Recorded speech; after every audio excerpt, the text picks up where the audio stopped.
What's going on, everybody? It's Pelfrey.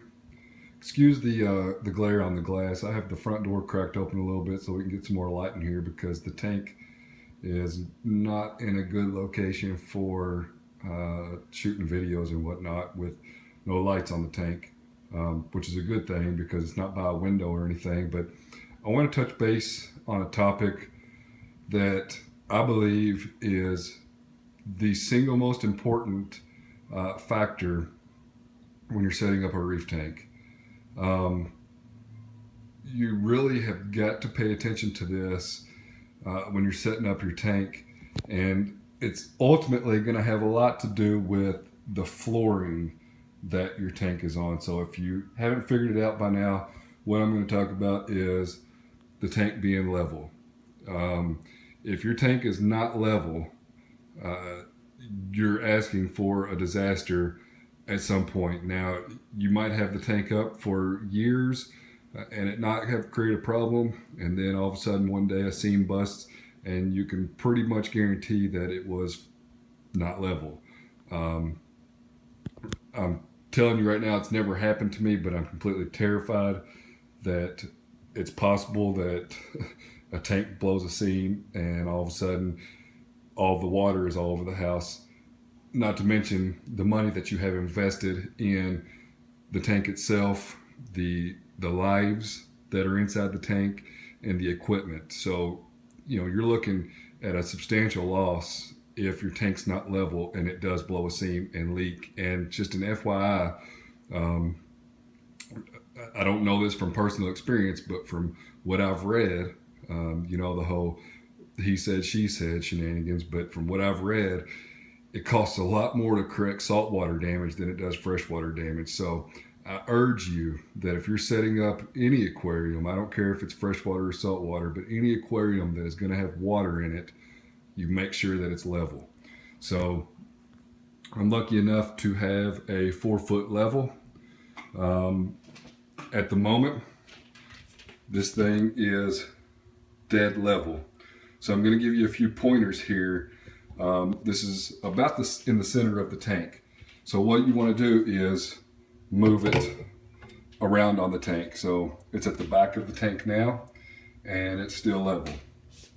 And the reason why you want to do this is because it very well, just the slightest uncertainty and the slightest movement in the floor could create the tank to be unlevel, and it might check out level in one location and then come back not level in another. So this is the front of the tank and we're level, and then it'll be a little bit difficult for me to do because the level is so long, but basically I can set it here and we're level. And luckily for me, no matter where I put this level on this tank, it comes back 100% level. So the overall key here and the important part is to check it before you fill it up. That way you can make the adjustments that you need to make. But for me, I'm going to end up leaving the level on the tank as I fill it up, and I'm going to check it as I'm filling it up. And if at any point it becomes unlevel, I'm going to stop filling the tank up. And I'll probably drain out some of the water, if not all of the water. It is very important to make sure that it's level. So luckily for me, again, I'm on a concrete slab. I don't have a basement or anything underneath me.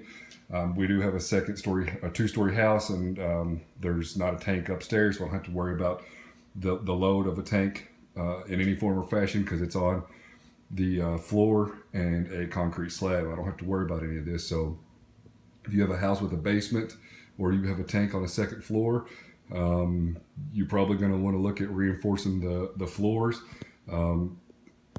I'm trying anything and everything I can to not create any problems for myself or my family. Ultimately, with kids in the house, the last thing that I want is for this tank to shift in any way and blow a seam. I don't want that to happen at all. Now, it can happen even if the tank is level, don't get me wrong, but if the tank is not level, you're looking at a higher chance that does happen. So folks, please be sure to check this out. And if the tank is not level, if I was in a situation where the tank was not level right now, what I would need to do is shim the tank. So you can see on the bottom of this stand, it actually has rubber feet all the way around the bottom of this stand. So ultimately I would have to shim the stand until it was level. So that's just a quick tip. I know this video is over 5 minutes long now, but remember folks, it's the small things that matter whenever you want to do this for a long time. And I'm trying my best to do all the right things. So be sure to like, comment, and subscribe. If you've ever had an unlevel tank or a tank blow a seam in general, I'd love to hear about it. Of course, I'm sorry that it happened to you. I hope it never happens to anybody, but I would love to hear it. Maybe why it happened, and maybe what can be done to prevent it, just to spark some conversation and to give some of the folks in the comments a better understanding, or maybe something else to look at that I have overlooked here. Once again, there's a little gear button by my name. You can click that button. You can get notified every time I put a video out. If you're watching it from an Apple phone, you can click the bell and you can be notified every time I put a video up. So here's a quick tip, folks.